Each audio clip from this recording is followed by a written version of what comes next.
ଦିନେ ଖରାବେଳେ ମୋ ସ୍ୱାମୀ ନଥିବା ସମୟରେ ଆମ ଘର ଚାକରକୁ ପଠେଇ ମୁଁ କିପରି ତା ପାଖରୁ 2 ଘଣ୍ଟା ଧରି ଗିଆଁ ଖାଇଥିଲେ ଏବଂ ମୋ ବିୟାକୁ ଶାନ୍ତି କରେଇଥିଲେ, ସେହି ବିଷୟରେ ଆଜି ମୁଁ ଆପଣମାନଙ୍କୁ ପୁରା ଭିଡ଼ିଓରେ କହୁଛି। ଆପଣମାନେ ଭିଡ଼ିଓକୁ ଶେଷ ପର୍ଯ୍ୟନ୍ତ ଦେଖନ୍ତୁ। ନମସ୍କାର, ମୋ ନାମ ରୋଜି। ଆପଣମାନେ ଦେଖୁଛନ୍ତି ଆପଣଙ୍କର ପ୍ରିୟ ଚ୍ୟାନେଲ୍ ପ୍ରିୟା ଟ୍ୟୁବ୍ ଚ୍ୟାନେଲ୍। ଏହି ଚ୍ୟାନେଲ୍ ମାଧ୍ୟମରେ ଆପଣମାନେ ହଟ୍ ଗିହାଁ ଗେହିଁ ଭିଡ଼ିଓ ସବୁ ପାଇବେ। ଯଦି ଚ୍ୟାନେଲ୍କୁ ଆଜି ପର୍ଯ୍ୟନ୍ତ ସବସ୍କ୍ରାଇବ୍ କରିନଥିବେ ତେବେ ଦୟାକରି ଚ୍ୟାନେଲ୍କୁ ସବସ୍କ୍ରାଇବ୍ କରିବେ ଏବଂ ପାଖରେ ଥିବା ବେଲ୍ ଆଇକନ୍କୁ ନିଶ୍ଚିତ ଭାବରେ ଚିପିବେ, ଯାହାଫଳରେ ଆମ ଚ୍ୟାନେଲ୍ରେ ଛଡ଼ାଯାଉଥିବା ଭିଡ଼ିଓର ନୋଟିଫିକେସନ୍ ସର୍ବପ୍ରଥମେ ଆପଣଙ୍କ ପାଖକୁ ଯିବ। ତ ଆସନ୍ତୁ, ସମୟକୁ ନଷ୍ଟ ନ କରି କିପରି ଖରା ବେଳଟାରେ ଆମ ଚାକରକୁ ପଠେଇ ତା ପାଖରୁ ଗିଆଁ ଖାଇଥିଲି ସେହି ବିଷୟରେ ମୁଁ ଆପଣମାନଙ୍କୁ କହୁଛି। ମୋର ବୟସ ପାଖାପାଖି 36 ବା 35 ଏମିତି ହେବ। ମୋ ସ୍ୱାମୀ ଚାକିରି କରନ୍ତି। ତାଙ୍କର ବୟସ ବର୍ତ୍ତମାନ ପାଖାପାଖି 50 ପାଖାପାଖି ହେଲାଣି। ତେଣୁ ସେ ମୋତେ ଗିହାଁ ଗେହିଁରେ ଶାନ୍ତି କରିପାରନ୍ତି ନାହିଁ। ମୋର ଏଇ 35 ବର୍ଷ ଏବଂ 36 ବର୍ଷର ଯେଉଁ ବିୟା, ସେ ବିୟାକୁ ଶାନ୍ତି କରିବା ପାଇଁ ଗୋଟିଏ 24-25 ବର୍ଷର ଟଙ୍କା ନିହାତି ଦରକାର। କିନ୍ତୁ ମୋ ସ୍ୱାମୀ ତ ବୟସରେ ମୋ ଠାରୁ ବହୁତ ବଡ଼। ତେଣୁ ସେ ମୋତେ ଶାନ୍ତି କରିପାରନ୍ତି ନାହିଁ। ସେ ଯେତେବେଳେ ବି ମୋତେ ଗେହିବା ପାଇଁ ଆସନ୍ତି, ମିନିଟରୁ 2 ମିନିଟ୍ ଗେହି ସାରିଲା ପରେ ତାଙ୍କ କାଣ୍ଡରୁ ସବୁ ପାଣି ବାହାରିଯାଏ, ତାଙ୍କ କାଣ୍ଡ ନରମ ହୋଇଯାଏ, ସେ ଆଉ ଗେହି ପାରନ୍ତି ନାହିଁ। ତେଣୁ ମୋର ଏଇ 35 ବର୍ଷ 36 ବର୍ଷର ଯେଉଁ ବିୟା, ସେ ବିୟାକୁ ସେ ଶାନ୍ତି କରିପାରନ୍ତି ନାହିଁ। ତେଣୁ ମୁଁ ବହୁତ କଷ୍ଟରେ ଥାଏ। ସ୍ୱାମୀ ନଥିବା ସମୟରେ ମୁଁ ମୋ ବିୟାରେ ହାତ ବୁଲାଏ, ମୋ ବିୟାକୁ ଆଇନା ସାମ୍ନାରେ ଛିଡ଼ା ହୋଇ ଦେଖେ, ମୋତେ ବହୁତ ଲୋଭ ଲାଗେ। ତେଣୁ ମନେ ମନେ ଭାବୁଥାଏ, ଯଦି ଗୋଟିଏ 24-25 ବର୍ଷର ଟୋକା ମୋତେ ଗିହନ୍ତା ତେବେ ମୋ ବିୟା ଶାନ୍ତି ପାଇଯାନ୍ତା। ତ ଏମିତି କିଛି ଦିନ ଗଲା।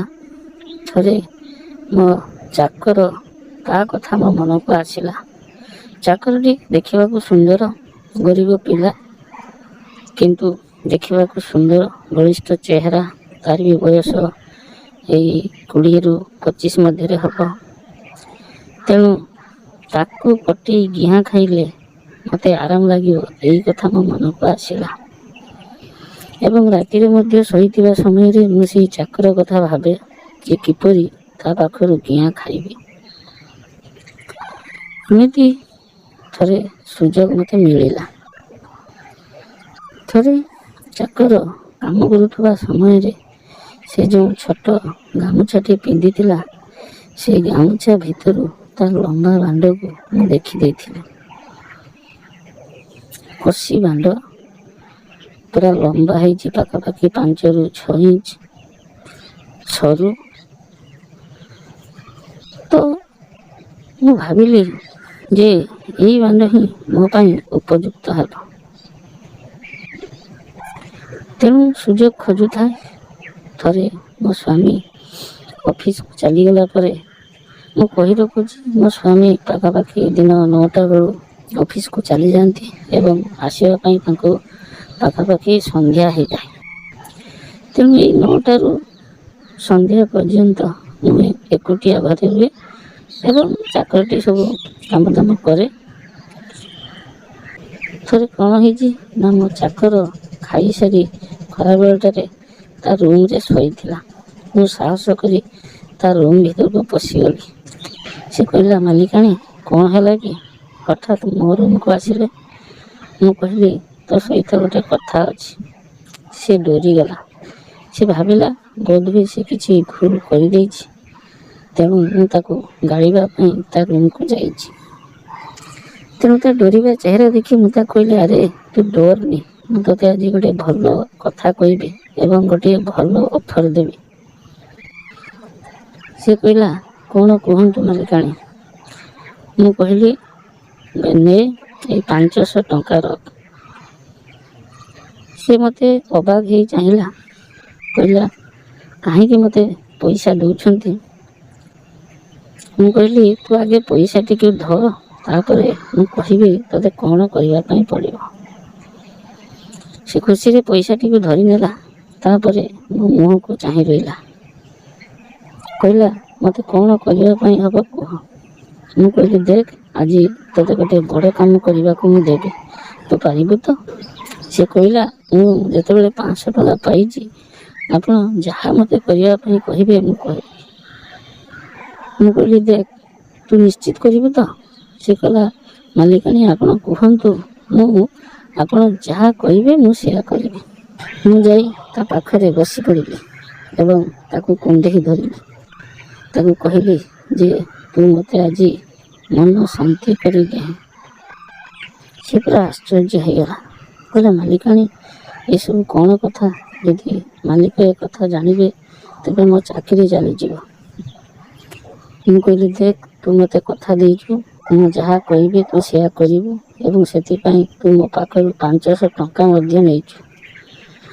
ସେ କହିଲା ମୁଁ ଜାଣିନଥିଲି ଆପଣ ମୋତେ ଏମିତି କାମ କରିବାକୁ କହିବେ ବୋଲି। ମୁଁ କହିଲି ଆରେ ଅସୁବିଧା ନାହିଁ, ତୁ ଟୋକା ଲୋକ ମୋତେ ଦିଅବୁ, ଏଥିରେ ଅସୁବିଧା କ'ଣ? ମୋର ତ କିଛି ଆପତ୍ତି ନାହିଁ। ଏହା କହି ମୁଁ ତା ଗାଲରେ ନିର୍ଦ୍ଧୁମ ଚୁମା ମାରିବାକୁ ଲାଗିଲି। କିଛି ସମୟ ଚୁମା ମାରି ସାରିଲା ପରେ ମୁଁ କ'ଣ କଲି ନା ତାର ବରମୁଣ୍ଡାଟିକୁ ଖୋଲିଦେଲି। ସେ ପୁରା ଉଲଗ୍ନ ହେଇଗଲା। ସେଦିନ କାମ କରୁଥିବା ସମୟରେ ଯେଉଁ ସରୁ ବାଣ୍ଡଟିକୁ ଦେଖିଥିଲି ସେ ବର୍ତ୍ତମାନ ଆଉ ସରୁ ହେଇନାହିଁ। ମୋର ଚୁମା ଖାଇ ସାରିଲା ପରେ ସେ ବାଣ୍ଡ ପୁରା ମୋଟା ହେଇଯାଇଛି ଏବଂ ଲମ୍ବା। ତାର ସେ ଉଲଗ୍ନ ଚେହେରା ଏବଂ ତାର ସେ ଲମ୍ବା ବାଣ୍ଡକୁ ଦେଖି ସାରିଲା ପରେ ମୋ ଲୋଭ ବଢ଼ିଗଲା। ମୁଁ କ'ଣ କଲି ନା ତାକୁ ତା ପେଟ ଉପରେ ପେଲିଦେଲି। ସେ ଲଥକିନା ଶୋଇପଡ଼ିଲା। ମୁଁ ପାଗଳି ଭଳିଆ ତା ବାଣ୍ଡକୁ ମୋ ମୁହଁରେ ନେଇ ନିର୍ଦ୍ଧୁମ ଭାବରେ ଚାଟି ଚାଲିଲି। ପାଖାପାଖି 10ରୁ 15 ମିନିଟ୍ ପର୍ଯ୍ୟନ୍ତ ମୁଁ ଖାଲି ତା ବାଣ୍ଡକୁ ଚାଟୁଥାଏ। ଯେତେବେଳେ ପର୍ଯ୍ୟନ୍ତ ମୋ ମନ ଶାନ୍ତି ହେଉନାହିଁ ମୁଁ ସେତେବେଳେ ପର୍ଯ୍ୟନ୍ତ ତା ବାଣ୍ଡକୁ ଚାଟୁଥାଏ। ଏମିତି ଚାଟିଲି ତାର 10ରୁ 15 ମିନିଟ୍ ଭିତରେ ତା ବାଣ୍ଡରୁ ପାଣି ବାହାରିଗଲା। ମୁଁ କହିଲି ଆରେ ତୁ କ'ଣ ଏତେ ଦୁର୍ବଳ, ଏତେ ଶୀଘ୍ର ତୋର ବାଣ୍ଡରୁ ପାଣି ବାହାରିଗଲା? ସେ କହିଲା ମାଲିକାଣୀ ଆପଣ ଯେମିତି ଭାବରେ ଚାଟୁଛନ୍ତି ମୋର ତ ବାହାରିଗଲା, ମୁଁ ଆଉ କ'ଣ କରିବି?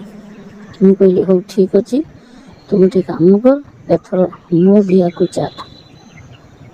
ଏବଂ ମୁଁ ଶାଢ଼ୀଟିକୁ ଖୋଲିଦେଲି। ଶାଢ଼ୀ ଖୋଲିଦେଇ ମୁଁ ତା ପାଖରେ ଶୋଇପଡ଼ିଲି।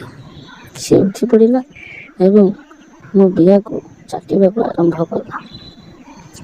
ତାର ସେ ଗରମ ଗରମ ଜିଭ ଯେତେବେଳେ ମୋ ଦିଆକୁ ଚାଟୁଥାଏ ମୋତେ ବହୁତ ଆରାମ ଲାଗୁଥାଏ। କିଛି ସମୟ ମୋ ଦିଆକୁ ଚାଟି ସାରିଲା ପରେ ମୁଁ ଯେତେବେଳେ ତା ବାଣ୍ଡକୁ ଚାହିଁଦେଲି ଦେଖିଲି ତା ବାଣ୍ଡ ପୁନର୍ବାର ଟାଣ ହେବାକୁ ଲାଗୁଛି। ମୁଁ ଆଉ ଏ ମୌକା ଛାଡ଼ିଲି ନା। ମୁଁ କ'ଣ କଲି ନା ତା ଉପରକୁ ଚଢ଼ିଗଲି ଏବଂ ତାକୁ ତଳେ ଶୁଆଇ ଦେଇ ତାର ବାଣ୍ଡକୁ ପୁନର୍ବାର ଚାଟିବାକୁ ଲାଗିଲି। ଏଥର 5ରୁ 7 ମିନିଟ୍ ଚାଟି ସାରିଲା ପରେ ତା ବାଣ୍ଡ ପୁରା ଟାଣ ହେଇଗଲା। ତାପରେ ମୁଁ ତାକୁ କହିଲି ଦେଖ ଏଇଥର ତୁ ମୋତେ ଦେ ଏବଂ ମୋ ଦିଆରୁ ସବୁ ପାଣି ବାହାର କରିଦେ। ସେ କହିଲା ମାଲିକାଣୀ ଆପଣ ବ୍ୟସ୍ତ ହୁଅନ୍ତି ନାହିଁ, ଆପଣଙ୍କୁ ମୁଁ ଆଜି ଏବଂ ଆପଣଙ୍କ ଦିଆକୁ ମୁଁ ଆଜି ପୁରା ଶାନ୍ତି କରିଦେବି। ଏଇ କଥା କହି ସେ କ'ଣ କଲା ନା ତା ବାଣ୍ଡକୁ ମୋ ଦିଆରେ ପଶାଇଲା। ନିର୍ଦ୍ଧୁମ ଭାବରେ ଘେହିଲା। 15ରୁ 20 ମିନିଟ୍ ପର୍ଯ୍ୟନ୍ତ ଘେହିଲା। ତଥାପି ଏଥର ତା ବାଣ୍ଡରୁ ଆଉ ପାଣି ବାହାରିଲା ନାହିଁ। ପୁନର୍ବାର ସେ କ'ଣ କଲା ନା ତା ବାଣ୍ଡକୁ ମୋ ଦିଆରୁ କାଢ଼ି ଆଣି ନିର୍ଦ୍ଧୁମ ଭାବରେ ଚାଟିବାକୁ ଲାଗିଲା। ଦିଆକୁ ଚାଟୁଥାଏ ଏବଂ ମୋ ଦୁଧକୁ ଚିପୁଥାଏ। ମୁଁ ସେତେବେଳେ ପୁରା ପାଗଳି ଭଳି ହେଇଗଲି। ମୋତେ ଲାଗୁଥିଲା ଯେ ଆଉ କିଛି ସମୟ ପରେ ମୋ ପିଆରୁ ସବୁ ରସ ବାହାରିଯିବ। କିନ୍ତୁ ଯେତେବେଳେ ପର୍ଯ୍ୟନ୍ତ ମୋ ପିଆରୁ ରସ ବାହାରି ନାହିଁ ସେତେବେଳେ ପର୍ଯ୍ୟନ୍ତ ମୋତେ ପୁରା ଶାନ୍ତି ଆସୁନଥିଲା। ଏଥର ଚାକର କ'ଣ କଲା ନା କହିଲା, ମାଲିକାଣୀ ଆପଣ ଆଣ୍ଠେଇ ପଡ଼ନ୍ତୁ, ମୁଁ ଆପଣଙ୍କ ଗାଣ୍ଡି ପଟ ଦେଇ ଘେଇଁ ଦେଉଛି। ତେଣୁ ମୁଁ କ'ଣ କଲି ନା ଆଣ୍ଠେଇ ପଡ଼ିଲି। ସେ ମୋ ଗାଣ୍ଡି ପଟେ ରହି ମୋ ବିଲରେ ତା ବାଣ୍ଡକୁ ପଶେଇଲା ଏବଂ 2ରୁ 3 ମିନିଟ୍ ପର୍ଯ୍ୟନ୍ତ ଘେଇଲା। ସେତେବେଳକୁ ମୋ ଦିହରୁ ପାଣି ବାହାରିବା ସମୟ ହୋଇଯାଇଥିଲା। ମୁଁ କହିଲି, ଆରେ ରହ, ତୋ ବାଣ୍ଡକୁ କାଢ଼ ଏବଂ ଏଥର ମୋ ପିଆକୁ ଚାଟ। ସେ କ'ଣ କଲା ନା ତା ବାଣ୍ଡକୁ ମୋ ବିଲରୁ ସମ୍ପୂର୍ଣ୍ଣ ଭାବରେ କାଢ଼ି ନେଲା ଏବଂ ଜିଭରେ ମୋ ପିଆକୁ ଚାଟିବାକୁ ଲାଗିଲା। ନିର୍ଦ୍ଧୁମ ଭାବରେ ଚାଟିଲା, ଧୁମ୍ ଚାଟିଲା। ମୋତେ ଲାଗୁଥିଲା ଯେମିତି ମୋ ପିଆରୁ ମହୁ ବାହାରୁଛି ଏବଂ ସେ ସଁ ସଁ କରି ତାହାକୁ ପିଇ ଯାଉଛି। ସତକୁ ସତ ସେୟା ହେଲା। ମୋ ପିଆରୁ ଯେତେବେଳେ ପାଣି ବାହାରିଗଲା ସେ ଚାକରଟି ମୋ ପିଆକୁ ଚାଟି ଚାଟି ପୁରା ସଫା କରିଦେଲା।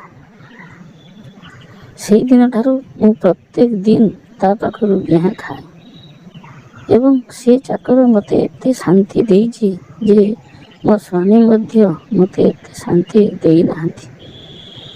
ତ ଏହିପରି ଇଂଲିଶ ଷ୍ଟାଇଲରେ ଏବଂ ଓଡ଼ିଆ ଷ୍ଟାଇଲରେ ସେ ମୋତେ ବହୁବାର ଘେଇଁଛି। ମୁଁ ଏ ଚ୍ୟାନେଲରେ ଆପଣମାନଙ୍କୁ ସେସବୁ କଥା ନିଶ୍ଚିତ ଭାବରେ ପରବର୍ତ୍ତୀ ଭିଡ଼ିଓରେ କହିବି। ଯଦି ଆପଣମାନେ ଚ୍ୟାନେଲକୁ ସବସ୍କ୍ରାଇବ୍ କରିନଥିବେ ତେବେ ଚ୍ୟାନେଲକୁ ସବସ୍କ୍ରାଇବ୍ କରିବେ ଏବଂ ପାଖରେ ଥିବା ବେଲ୍ ଆଇକନକୁ ନିଶ୍ଚିତ ଭାବରେ ଚିପିବେ। ରହୁଛି, ପୁନର୍ବାର ଦେଖା ହେବ ଅନ୍ୟ ଏକ ଭିଡ଼ିଓରେ। ନମସ୍କାର।